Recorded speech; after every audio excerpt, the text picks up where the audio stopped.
Another one for the purists, but it's a bonus point win for England. My name's Mark, let's talk rugby.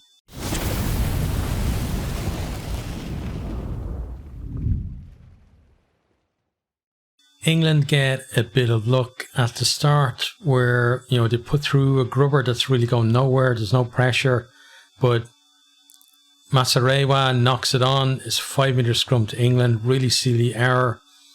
England then pounding away at the line. Japan, they hold them out, but they're offside. So it's a penalty. Ford makes it 3-0 from in front of the post. Masarewa then has to go off not long after that, and Lemeki comes on for him. Japan have a chance to attack from a 5-metre line out, secure the ball, but then Marler gets in with a turnover for England. England then maul their way right up to the edge of the Japan 22. You can hear some of the Japanese players saying use it on the ref mic, but he tells them they're still going forward. Japan, though, they do manage to turn it over after England look to spread it, and then they come forward.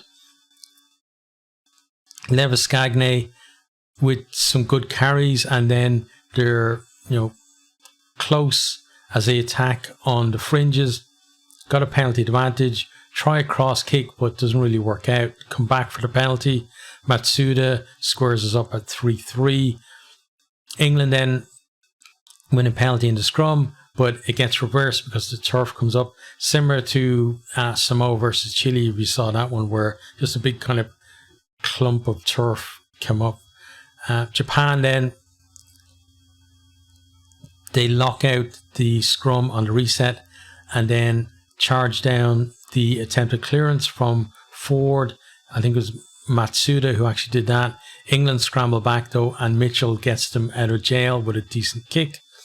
We then have the water break. After that, Japan pick up the pace a little bit, carrying well. They win a penalty for offside. They kick that over the top, and Stewart doesn't claim it, but Lemeki can't gather it either. So we come back for the penalty. Matsuda makes it 6-3. Japan hit the lead. It could have been a try with the kick over the top as they had the advantage. It just kind of bounced, and Lemeki puts his hand out to try and gather it. And if he can, he's already past the cover defence and he's, about 10 metres out, just has to run in under the post, but just can't do it. But at least, Japan are in the lead now from the penalty. From the restart then, Ford puts a lovely kick into the corner. I'm already thinking Japan are going to be under pressure because there's a defensive 5-metre line out. England claimed the line out, and then Ludlam goes over to score. Really messy there from Japan. 2 errors cost them.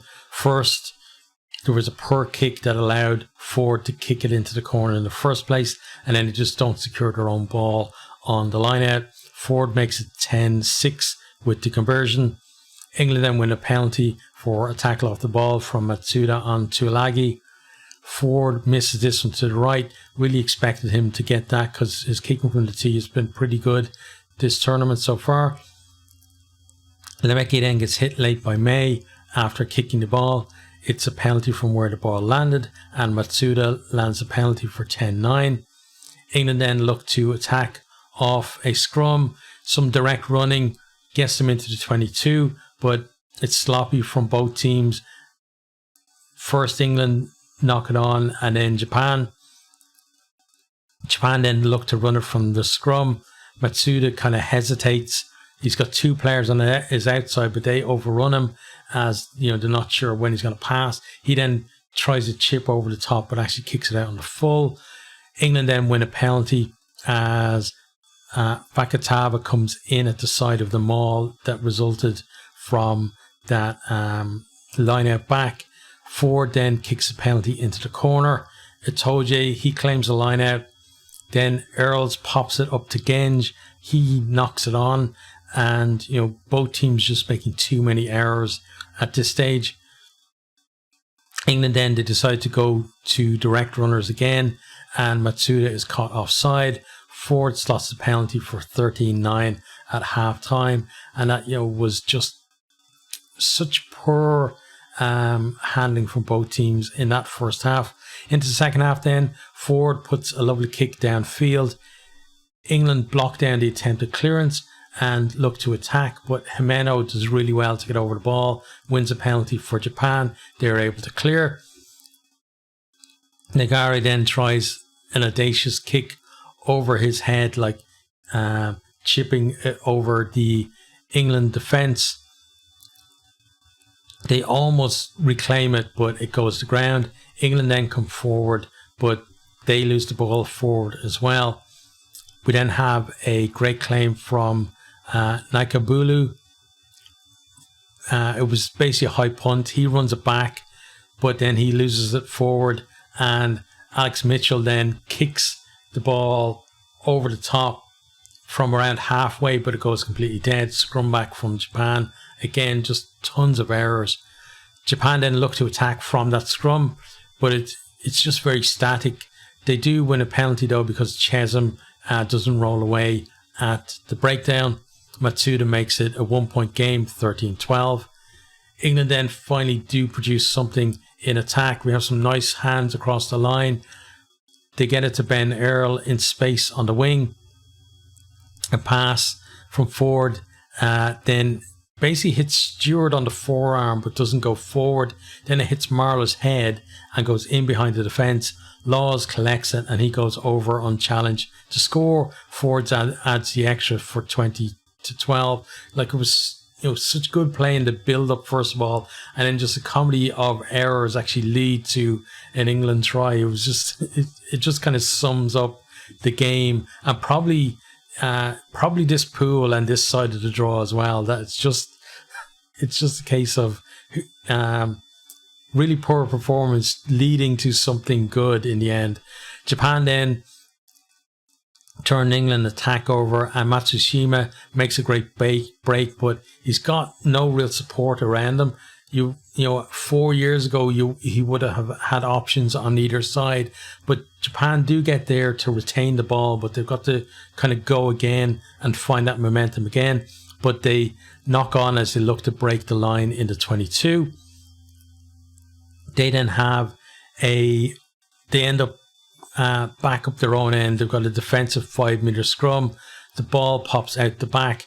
Nagare kind of bats it onto Matsuda, and he tries to run it, but he's bundled back over his own line.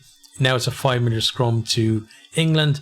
It's a decent scrum from them. They get it out, and then Ford puts a cross kick over to Stewart. He claims it and scores in the corner despite a tackle from Lemeki.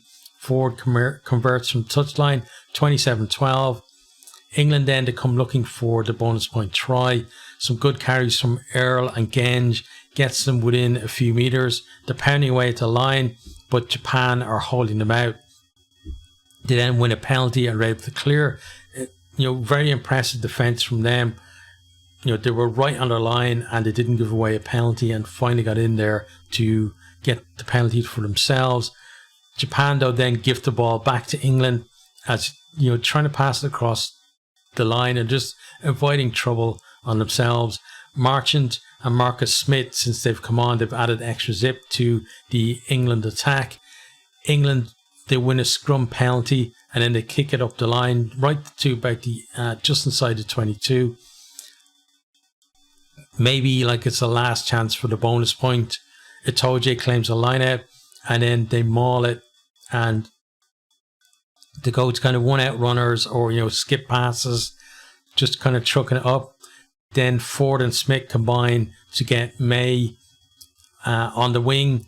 He's kind of crowded out, but they then bring it back inside. They get it to Marchant, and he goes over for the bonus point try beside the posts.